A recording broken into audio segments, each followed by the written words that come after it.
Hello साथियों, कैसे हो आप सभी। मैं अरविंद्र एक बार फिर से आप सभी साथियों का अपने परिवार हर क्लासेस 24 में आपका बहुत बहुत स्वागत है। आज बात करेंगे आरआरबी एनटीपीसी अंडर ग्रेजुएट के अगले प्रैक्टिस सेट के बारे में। लगातार अपने यूट्यूब चैनल पर आरआरबी एनटीपीसी अंडर ग्रेजुएट के जीएस के प्रैक्टिस सेट कराए जा रहे हैं। यदि आपने पिछले वीडियो नहीं देखे तो इस वीडियो के डिस्क्रिप्शन में प्लेलिस्ट का लिंक दे दिया गया है, तो वहां पर जा कर के आप उन प्रैक्टिस सेट को भी देख सकते हैं। और आपको साथियों बता दें कि आपके जो आरआरबी एनटीपीसी अंडर ग्रेजुएट की जो एग्ज़ाम डेट है वो 7 अगस्त है। 7 अगस्त से आपके एग्ज़ाम शुरू हो जाएंगे। तो जितने भी साथी आरआरबी एनटीपीसी अंडर ग्रेजुएट की तैयारी कर रहे हैं वो बहुत ही अच्छी तरीके से करते रहें, क्योंकि आप यही सोच के चले कि आपका शुरू में ही एग्ज़ाम होगा। यदि आपने ये सोचा कि नहीं हमारा तो सितंबर में होगा या लास्ट में अगस्त में होगा, तो ये सब ना सोचें। आप ये सोचें कि आपका 7 अगस्त के बाद कभी भी हो सकता है, तो आप उसी तरह से अपनी तैयारी करें, क्योंकि आप अभी से इस चीज़ को सोच के चलेंगे तो आपकी तैयारी भी बहुत अच्छी हो जाएगी। और यदि आपने ये सोचा कि नहीं हमारा तो बाद में हो सकता है, तो आपका एग्ज़ाम भी खराब हो सकता है। इसलिए आप यही सोचें कि 7 अगस्त के बाद कभी भी आपका एग्ज़ाम हो सकता है। इसलिए तैयारी बहुत ही अच्छे से करें और अपने इस यूट्यूब चैनल से लगातार जुड़े रहें। इस पर आपकी आरआरबी एनटीपीसी अंडर ग्रेजुएट के लगातार प्रैक्टिस सेट कराए जा रहे हैं, जो आपके RRB NTPC under graduate exam के लिए बहुत ही महत्वपूर्ण हैं। तो आप लगातार अपने इस यूट्यूब चैनल से जुड़े रहें।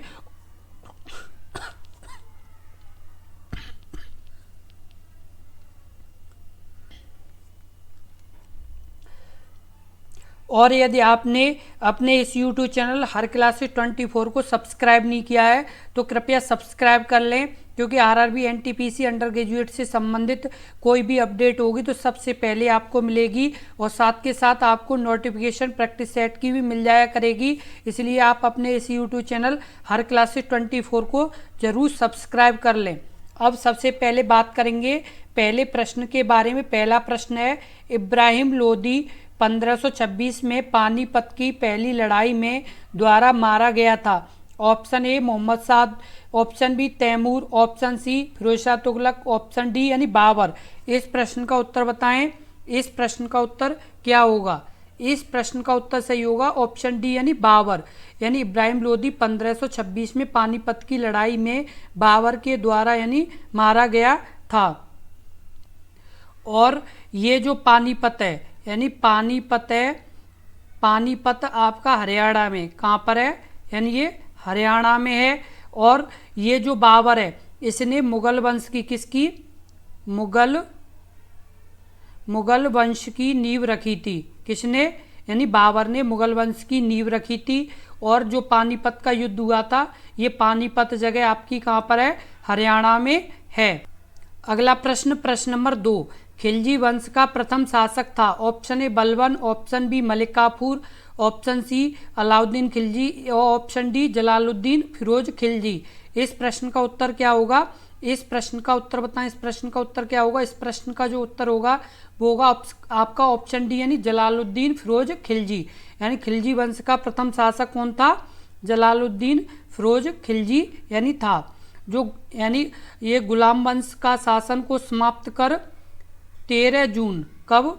13 जून 1290 को 13 जून 1290 को जलालुद्दीन फिरोज खिलजी ने किसकी नींव रखी थी? खिलजी वंश की नींव रखी थी। और ये किसको समाप्त करके? तो ये आपका गुलाम वंश, किसे? गुलाम वंश को समाप्त करके किसकी नींव रखी थी? 13 जून 1290 को खिलजी वंश की नींव रखी थी। और अलाउद्दीन खिलजी कौन? अलाउद्दीन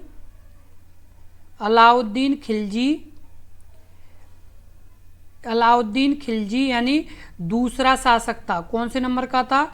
दूसरे नंबर का ये शासक था। किस वंश का? खिलजी वंश का। किसका? खिलजी वंश का ये शासक था।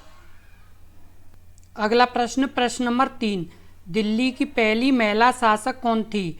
Option A Rani Roopmati, option B Chand Bibi, option C Manikarnika, option D यानी रजिया सुल्तान। इस प्रश्न का उत्तर क्या होगा? इस प्रश्न का उत्तर बताएं। इस प्रश्न का उत्तर क्या होगा? इस प्रश्न का उत्तर होगा ऑप्शन डी यानी रजिया सुल्तान। दिल्ली की पहली महिला शासक कौन थी? तो रजिया सुल्तान यानी पहली महिला शासक थी।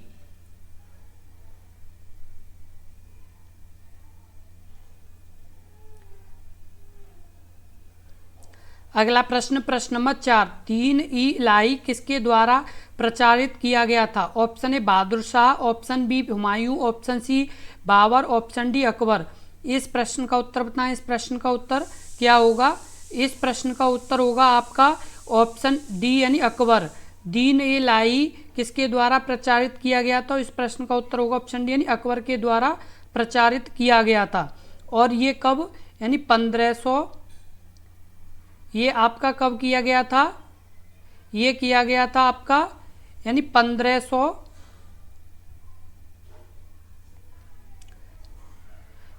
ये प्रचारित किया गया था 1582 में। कब? यानी 1582 में, यानी दीन ए इलाही की यानी अकबर द्वारा यानी ये इसे प्रचारित किया गया था। एक ये क्या था? नया धर्म था। क्या था ये?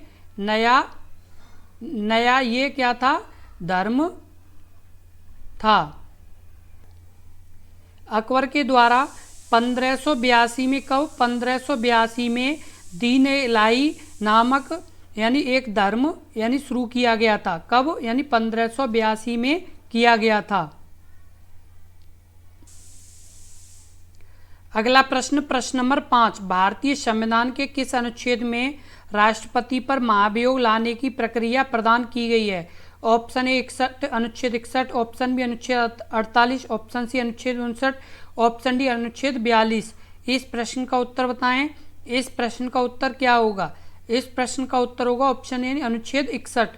यानी भारतीय संविधान के किस अनुच्छेद में राष्ट्रपति पर महाभियोग लाने की प्रक्रिया यानी की गई है? तो ये अनुच्छेद 61 में की गई है। और ये महाभियोग जैसे लाने से पहले यानी 14 दिन, कितने दिन? यानी 14 दिन पहले लिखित, किस तरह से? यानी लिखित ये यानी देना पड़ेगा। कितने दिन पहले? यानी 14 दिन, यानी महाभियोग लाने से कितने दिन पहले? 14 दिन पहले यानी ये लिखित सूचना देनी होगी। सूचना यानी देनी होगी राष्ट्रपति को कि हम मतलब महाभियोग ला रहे हैं।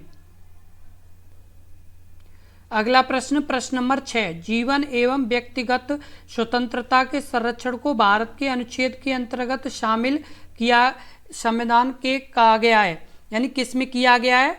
तो ये किया गया ऑप्शन ए 19 में, ऑप्शन बी 20 में, ऑप्शन सी 21 में या ऑप्शन डी 22 में। इस प्रश्न का उत्तर क्या होगा? इस प्रश्न का उत्तर होगा ऑप्शन सी यानी 21 में।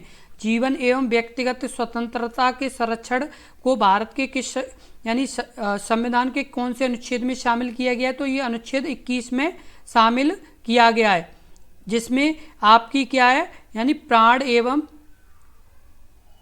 एवं दैहिक स्वतंत्रता। क्या है? प्राण एवं दैहिक स्वतंत्रता किस अनुच्छेद में? यानी 21 में है। और आपके यानी 19 में क्या है? 19 में आपकी बोलने की स्वतंत्रता। क्या है? बोलने की स्वतंत्रता किस में? यानी 19 में। और आपके यानी 22 में क्या है? तो 22 में आपके है यानी कुछ दशाओं में गिरफ्तारी। क्या है? यानी कुछ दशाओं में गिरफ्तारी। कुछ दशाओं में क्या है? गिरफ्तारी। और निवारक निरोध कानून किस अनुच्छेद में? 22 में। और 20 में क्या है? 20 में आपका अपराध के लिए दोष सिद्ध के संबंध में संरक्षण। क्या है? यानी अपराध के लिए यानी दोष सिद्ध के संबंध में संरक्षण।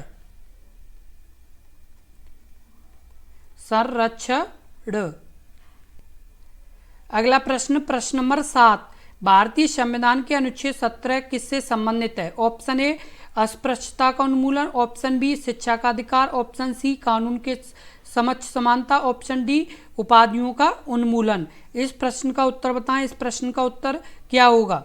इस प्रश्न का जो उत्तर सही होगा वो होगा आपका ऑप्शन ए यानी अस्पृश्यता का उन्मूलन। यानी अनुच्छेद 17 में क्या है? अस्पृश्यता का यानी उन्मूलन अनुच्छेद 17 में है। कानून के समक्ष समानता कौन से अनुच्छेद में है? तो ये आपके किस में है? 14 में है। किस में है? 14 में। ये आपके यानी ये है। और उपाधियों का यानी उन्मूलन 18 में है। किस में है? यानी अनुच्छेद 18 में क्या है आपकी यानी उपाधियों का उन्मूलन। और 14 में क्या है? कानून के समक्ष समानता। और आपकी यानी 21 में क्या है? यानी शिक्षा का अधिकार 21 में भी यानी दिया गया है। अगला प्रश्न, प्रश्न नंबर 8, हम्बनटोटा बंदरगाह किस देश में स्थित है? Option A Bharat, option B Myanmar, option C Sri Lanka, option D Bangladesh. इस प्रश्न का उत्तर क्या होगा? इस प्रश्न का जो उत्तर सही होगा वो होगा आपका ऑप्शन सी यानी श्रीलंका। हम्बनटोटा बंदरगाह किस देश में स्थित है?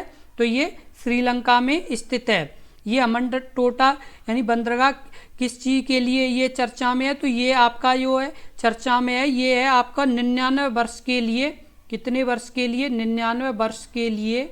यानी ये चीन के द्वारा लीज पर लिया गया है। किसके द्वारा? यानी चीन के द्वारा ये लीज पर लिया गया। कितने वर्षों के लिए? 99 वर्षों के लिए, इसलिए ये चर्चा में है। अगला प्रश्न, प्रश्न नंबर 9, आंध्र प्रदेश की एक तटीय सीमा से जुड़ी है। ऑप्शन ए बंगाल खाड़ी, ऑप्शन बी अरब सागर, ऑप्शन सी हिंद महासागर, ऑप्शन डी खंबात की खाड़ी। इस प्रश्न का उत्तर क्या होगा? इस प्रश्न का जो उत्तर सही होगा वो आपका सही होगा ऑप्शन ए यानी बंगाल की खाड़ी। आंध्र प्रदेश की एक तटीय सीमा जुड़ी है। किससे जुड़ी है? यानी बंगाल की खाड़ी से यानी जुड़ी है। अगला प्रश्न, प्रश्न नंबर 10, हुबली कर्नाटक में मुख्यालय वाले ने अपने क्षेत्र के तहत आने वाली गाड़ियों में हरित ईंधन बायोडीजल का प्रयोग शुरू किया है। ऑप्शन ए दक्षिण रेलवे, ऑप्शन बी दक्षिण मध्य रेलवे, ऑप्शन सी दक्षिण पूर्व रेलवे या ऑप्शन डी दक्षिण पश्चिम रेलवे। इस प्रश्न का उत्तर क्या होगा? इस प्रश्न का उत्तर बताएं, इस प्रश्न का उत्तर क्या होगा? इस प्रश्न का जो उत्तर सही होगा वो होगा आपका ऑप्शन डी दक्षिण पश्चिम रेलवे। यानी किसने शुरू किया है? यानी दक्षिण पश्चिम रेलवे ने ये शुरू किया है।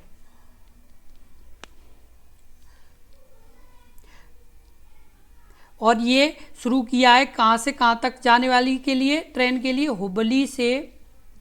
हुबली से बेंगलोर। यानी कहाँ तक? हुबली से बेंगलुरु जाने वाली यानी रेलगाड़ी के लिए ये यानी शुरू किया गया, जिसका नाम है जन शताब्दी। क्या नाम है? जन शताब्दी एक्सप्रेस। यानी इस ट्रेन का नाम है, क्या नाम है? यानी जन शताब्दी एक्सप्रेस इस ट्रेन का नाम है। और ये कहाँ से कहाँ तक चलती है? हुबली से बेंगलुरु तक ये चलती है। और इसमें यानी बायोडीजल का प्रयोग किया जाता है। किसका किया जाता है? बायोडीजल का इसमें प्रयोग किया जाता है।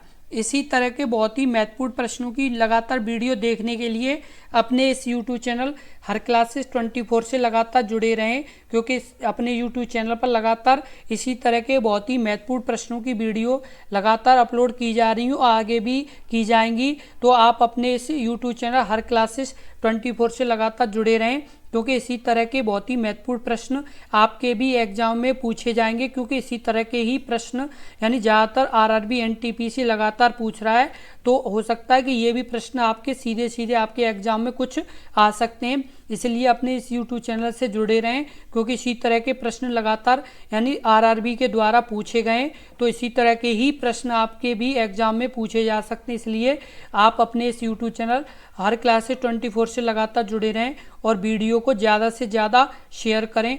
धन्यवाद।